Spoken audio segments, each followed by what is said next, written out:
नमस्कार, मैं हूं अमित और आप देख रहे हैं आंखें न्यूज 24। आइए नजर डालते हैं आज के महत्वपूर्ण खबरों पर। सम्राट चौधरी ने नीतीश कुमार पर तंज कसते हुए कहा, बिहार की सरकार अजीबोगरीब सरकार है।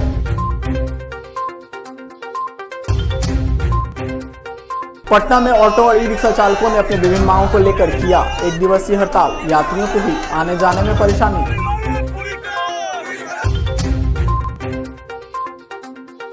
पटना के सभी थानों में एडिशनल एसएचओ पदस्थापन किए जाएंगे। पटना से एसपी राजेश मिश्रा ने दी जानकारी।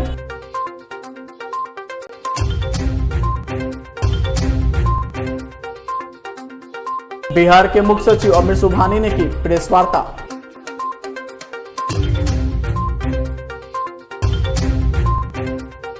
और पटना नालंदा समेत बिहार के 10 जिलों में हल्की बारिश की संभावना। मौसम विभाग ने जारी किया येलो अलर्ट।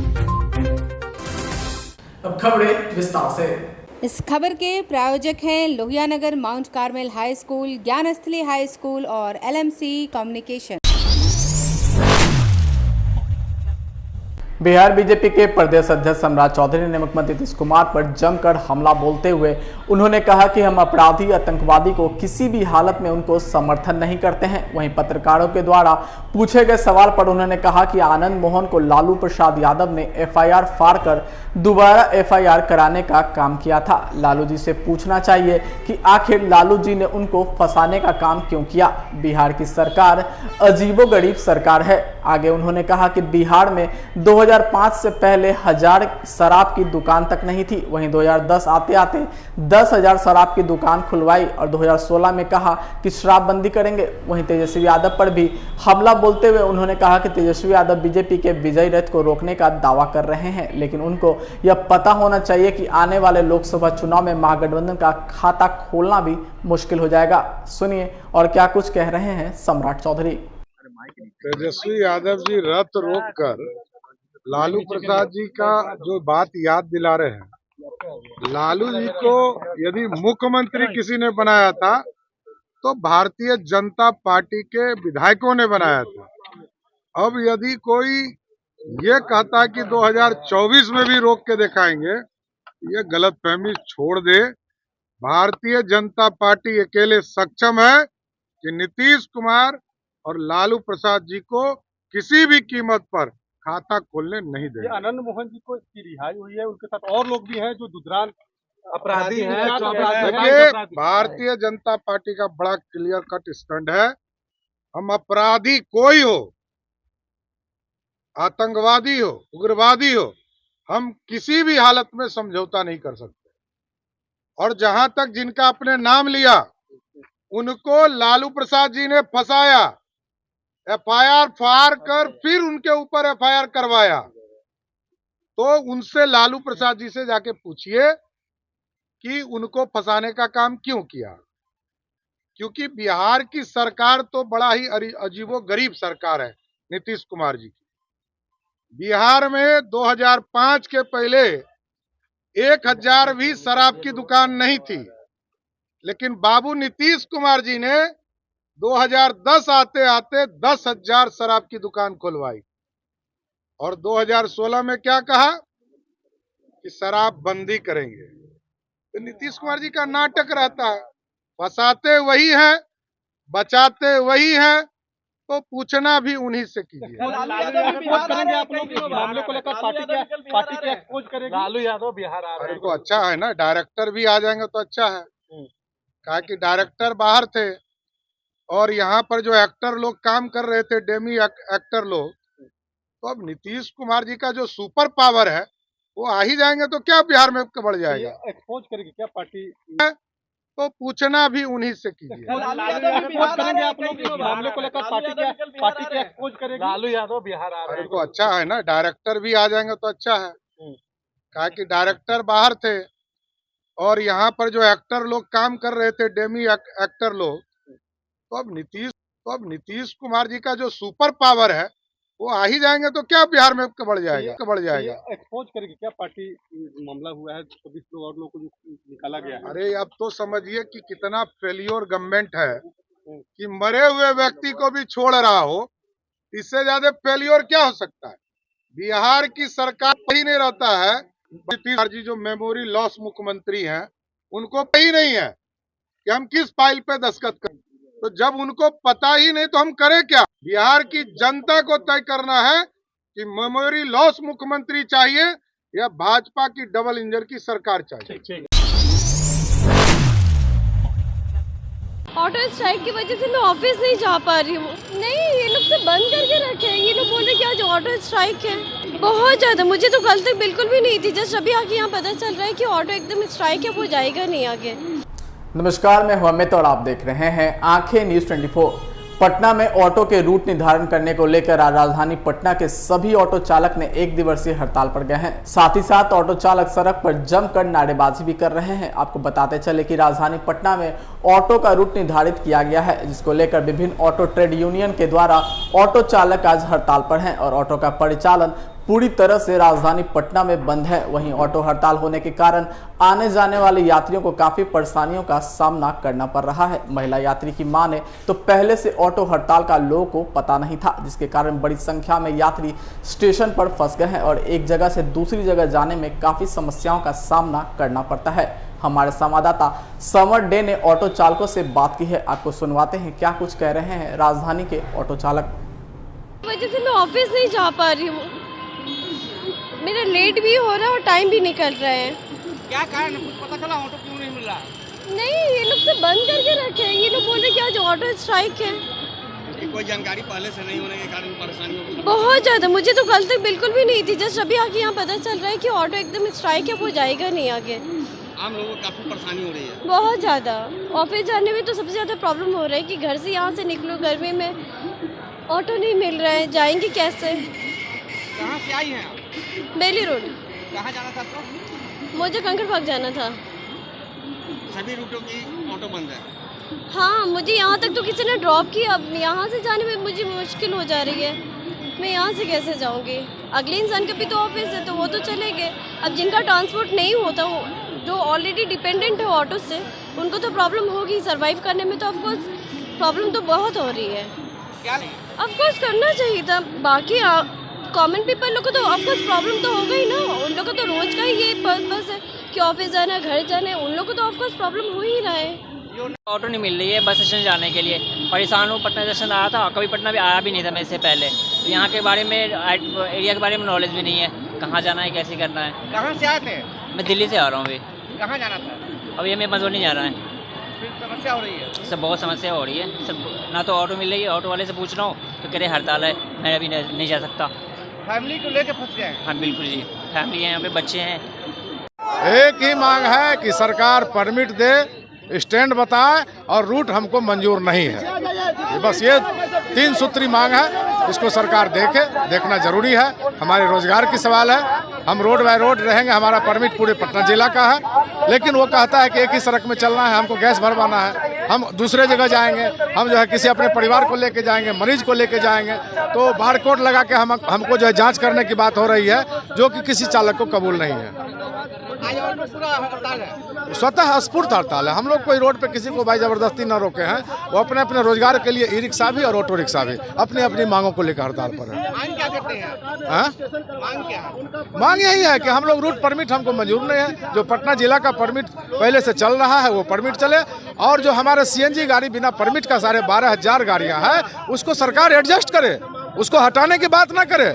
आप नया पर जो है निबंधन बंद करिए, आप ई रिक्शा का निबंधन बंद कीजिए, लेकिन जो रोजगार यहाँ पर चल रहा है, जो लोग रोजी रोटी से जुड़ा हुआ है, उसको आप रोजी रोटी नहीं छीनिए। ऑटो बंद है पूरे रूट पे, पूरे पटना शहर क्षेत्र में जो है बाईपास से लेकर के दानापुर, पटना सिटी, आप घूम कर देख लें, स्वतः और स्फूर्त बंद है। सरकार से क्या डिमांड है? एक दिन आप ऑटो हड़ताल है, क्या डिमांड है सरकार की? पूरी बात बताइएगा। देखिए, डिमांड्स तो हमारे ये है कि अभी पटना शहर में 2014 से ही ऑटो का परमिट बंद है। तो हम सरकार से डिमांड कर रहे हैं कि आप हमारे ऑटो के परमिट को पुनः चालू कर दीजिए। हम सरकार से ये डिमांड कर रहे हैं कि आपने जो रूट परमिट के फैसले को वापस लिया है, रूट परमिट का जो फैसला लिया है वो हमारे रोजगार को बर्बाद कर देगा। तो आप अपने इस फैसले को वापस लीजिए। शहर में जाम की समस्या है, आप ऑटो चालकों पर दोष लगाते हैं, ये ऑटो चालक शहर में जाम लगाते हैं। क्या सिर्फ ऑटो चालक से शहर में जाम होता है? आपकी बिहार सरकार की इतनी बड़ी बड़ी बसें हैं, उससे जाम नहीं लगता है। आप गाड़ी कहते हैं कि शहर में गाड़ी की संख्या अधिक हो गई है। आपने हमारा परमिट बंद किया 2014 में, और उसी समय से आपने ओला और उबेर को शहर में परमिशन देना शुरू कर दिया। देखते देखते हजारों हजार की संख्या में ओला उबर की गाड़ियां सड़क पे आ गई। तो हम तो आपकी मंशा पे सवाल उठा रहे हैं कि अगर गाड़ी की संख्या अधिक हो गई है तो फिर ओला उबर को यहाँ क्यों लाए हैं? और अगर ओला उबर यहाँ लाए हैं, हमको रोक रहे हैं, इसका सीधा सा मतलब है कि कहीं न कहीं आपका झोला भर दिया गया है और आप उसके इशारे पे हमको शहर से बाहर करना चाहते हैं। लेकिन ऑटो चालक पर ये जो आपकी साजिशें चल रही है, ये गरीब ऑटो चालक गरीब जरूर है मगर कमजोर और बुजदिल नहीं है। आपकी इस साजिश को बेनकाब करके हम लोग नाकाम कर देंगे। और अगर आप हमारी डिमांड्स को अगर आप नहीं मानेंगे तो आज तो हम लोगों ने टेलर दिखाया है, लेकिन आने वाले समय में बहुत जल्द ही हम लोग अनिश्चितकालीन हड़ताल की भी घोषणा कर सकते हैं। हम अपनी गाड़ियों को, हमारी गाड़ियां तो ऐसे भी आप शहर से बाहर करेंगे, हम अपनी गाड़ियों को शहर के चौक चौराहे पकड़ा करके जाम कर देंगे। हम शहर की नाकेबंदी कर देंगे, क्योंकि जो मरता वो क्या नहीं करता। आपने मेरे पेट पर लात मारा है तो हम गरीब लोग आपके कुर्सी पर लात मारने का काम करेंगे और आने वाले समय में आपको इसका खामियाजा भुगतना पड़ेगा। पटना पुलिस को जवाबदेह और उत्तरदायी बनाने के मकसद से पटना पुलिस ने अब जिले के सभी थानों में 2 थानाध्यक्षों की नियुक्ति करने का निर्णय लिया है। पटना एसपी राजीव मिश्रा ने गुरुवार को इसकी जानकारी दी। उन्होंने कहा कि पटना पुलिस ने पारदर्शिता एवं पटना पुलिस को उत्तरदायी बनाने हेतु पुलिस महानिदेशक बिहार के आदेश अनुसार कई महत्वपूर्ण निर्णय किए गए हैं। इसमें पटना के सभी थानों में अतिरिक्त थाना अध्यक्षों की बहाली होगी। उन्होंने कहा कि थाना अध्यक्ष की अनुपस्थिति में अतिरिक्त थाना अध्यक्ष ही थाना अध्यक्ष के सभी उत्तरदायित्व का निर्वहन करेंगे। इसके अतिरिक्त यदि कोई व्यक्ति अपना आवेदन लेकर थाने में आता है तो सभी थाना अध्यक्ष अनिवार्य रूप से उसको आवेदन की प्राप्ति उपलब्ध कराएंगे। दरअसल बिहार के थानों को लेकर कई बार ऐसी शिकायत मिलती थी कि थाना अध्यक्ष की अनुपस्थिति के कारण मामले में त्वरित संज्ञान नहीं लिया गया। इस वजह से पुलिस का काम भी प्रभावित होता था, वहीं आम लोगों की शिकायतों का ससमय निपटारा भी नहीं होता था। इसी कारण बिहार के डीजीपी RS भट्टी ने पिछले दिनों पुलिस को जनहितकारी बनाने के लिए थानों में 2 SHO की नियुक्ति की बात कही थी। मैं राजीव मिश्रा, वरीय पुलिस अधीक्षक पटना, इस वीडियो के माध्यम से आप सभी लोगों के साथ कुछ महत्वपूर्ण सूचनाएं साझा करना चाहता हूं। पटना पुलिस में पारदर्शिता लाने हेतु तथा पुलिस को उत्तरदायी बनाने हेतु पुलिस महानिदेशक बिहार के निर्देशानुसार कई महत्वपूर्ण निर्णय लिए गए। इस संबंध में पटना के सभी थानों में एडिशनल SHO का पदस्थापन किया गया है। एडिशनल SHO थाना अध्यक्ष की अनुपस्थिति में थाना अध्यक्ष के सभी उत्तरदायित्वों का निर्वहन करेंगे। इसके अतिरिक्त यदि कोई व्यक्ति अपना आवेदन लेकर थाना में आता है तो सभी थाना अध्यक्ष अनिवार्य रूप से उसको आवेदन की प्राप्ति उपलब्ध कराएंगे। यदि आवेदक द्वारा दिए गए आवेदन पे प्राथमिकी अंकित की जाती है तो उस प्राथमिकी की प्रति भी निःशुल्क उपलब्ध कराई जाएगी। यदि किसी कारणवश थाना अध्यक्ष को यह लगता है कि आवेदन पर प्राथमिकी तत्काल अंकित करना उचित नहीं है तो इस संबंध में आवेदक को अवगत कराते हुए विधि द्वारा निर्धारित समय के अंदर उनके द्वारा उस पर निर्णय लिया जाएगा और उस निर्णय को आवेदक को सूचित किया जाएगा। समाचारों में वक्त हो चुका है एक छोटे से अंतराल का। I am Shalini Singh, principal of Lohiyanagar Mount Carmel School. Here in our school we give best education and good environment to our students where they can learn well. We provide here well-equipped lab, well-equipped, well-stocked library. We have here well-trained teacher also. We have a sports playground for cricket, volleyball, football, and also provision for indoor activities. So we have here security system, information and communication technology. So we have all facilities here in our school where students feel comfortable and secure.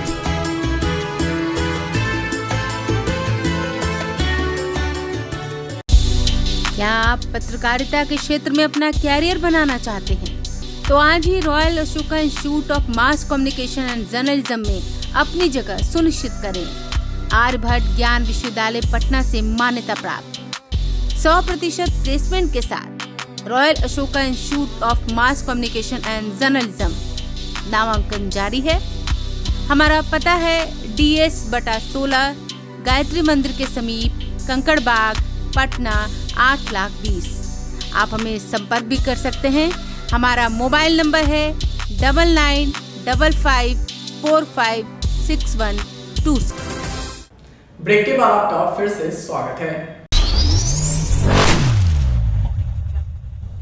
Bihar के मुख्य सचिव अमिर सुबहानी ने पत्रकारों से बात करते हुए उन्होंने कहा कि आजीवन कारावास पाए हुए बंदियों को परिहार देने के नियम के संबंध में 2012 के नए जेल मैनुअल के नियम के अनुसार जो लोग आजीवन कारावास पाकर जेल में दाखिल हुए उनको कैसे और कब रिहा किया जाएगा। उन्होंने बताया कि कम से कम 14 वर्ष जेल में बिताए हो परिहार समेत 20 वर्ष जिनका पूरा होगा उनकी रिहाई पर विचार होगा। राज्य दंडादेश परिहार परिषद कैदियों की रिहाई पर विचार करती है। वहीं गृह विभाग के अपर मुख्य सचिव इस परिषद के अध्यक्ष हैं। वहीं पिछले 6 सालों में परिषद ने 22 बैठकों में 1161 बंदियों की रिहाई पर विचार किया है। वहीं अन्य प्रकार के बंदियों को भी छोड़ने के लिए 15 अगस्त, 26 जनवरी और 2 अक्टूबर को कैदियों की रिहाई पर विचार होता है। आगे उन्होंने बताया कि बंदियों को रिहा करने की ये 2 प्रक्रिया है। आनंद मोहन और अन्य बंदियों की रिहाई में भी ये सारे नियमों का पालन हुआ है। किसी को भी कोई छूट नहीं दी गई थी।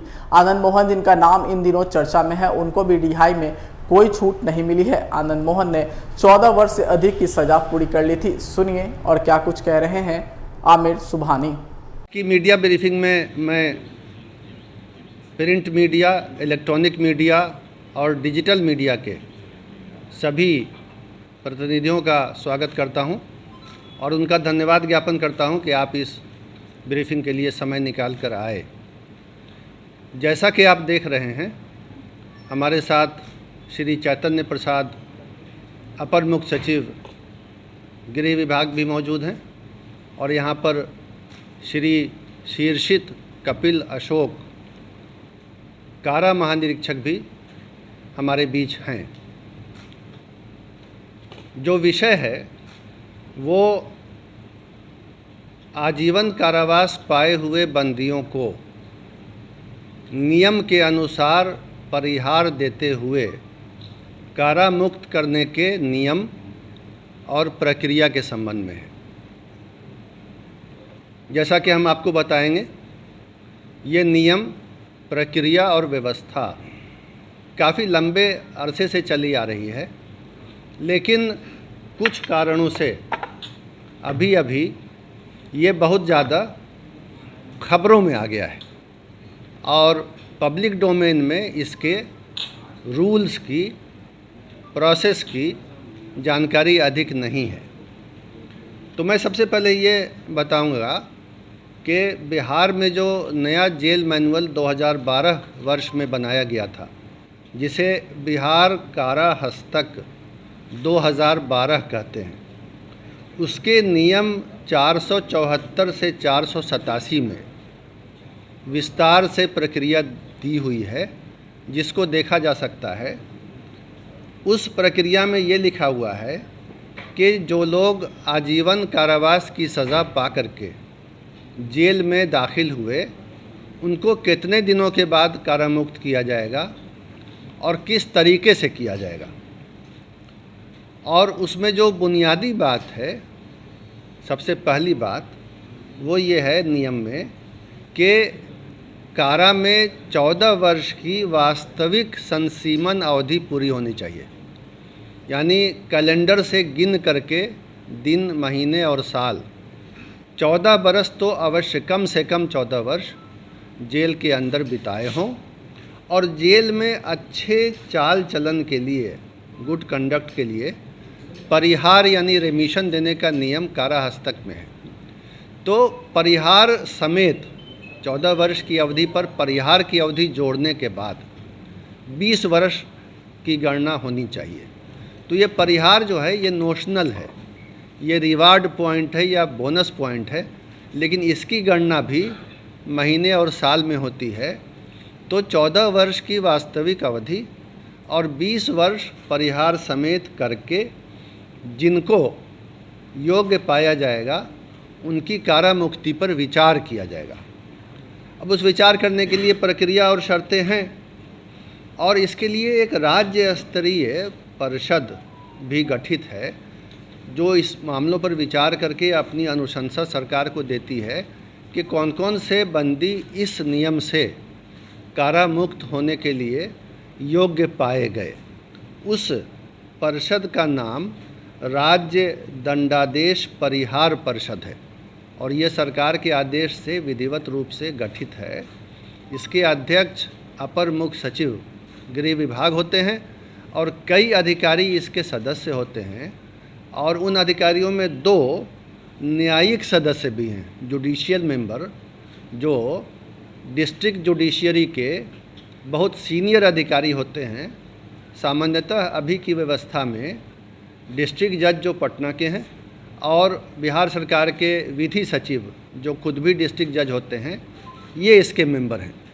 तो कहने का मतलब ये है कि ये परिषद जो है कानूनी दृष्टिकोण से बारीकी से विचार करके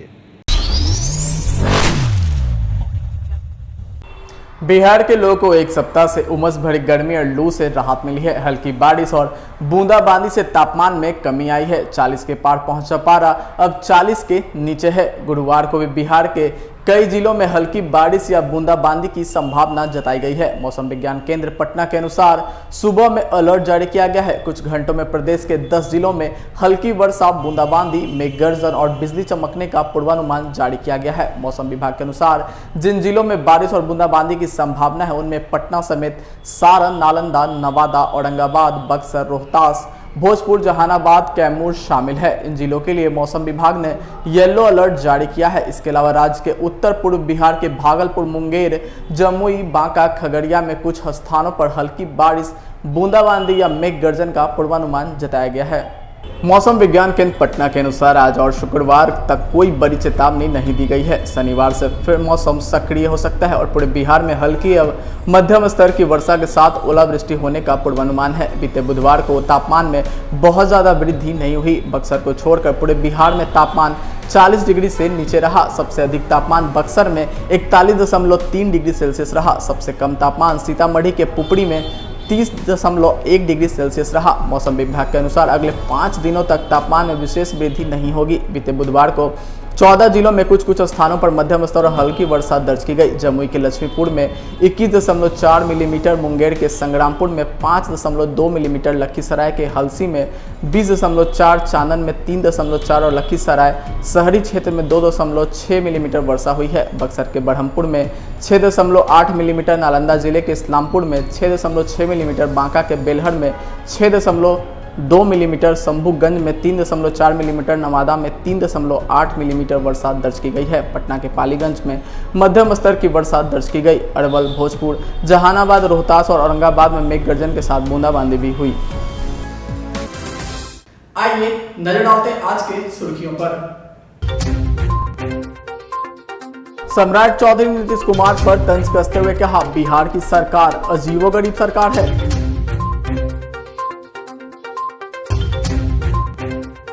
पटना में ऑटो और ई रिक्शा चालकों ने अपनी विभिन्न मांगों को लेकर किया 1 दिवसीय हड़ताल। यात्रियों को भी आने जाने में परेशानी।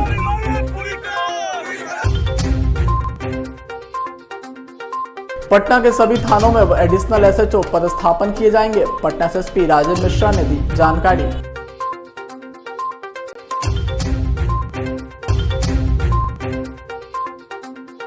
बिहार के मुख्य सचिव अमित सुबहानी ने की प्रेस वार्ता।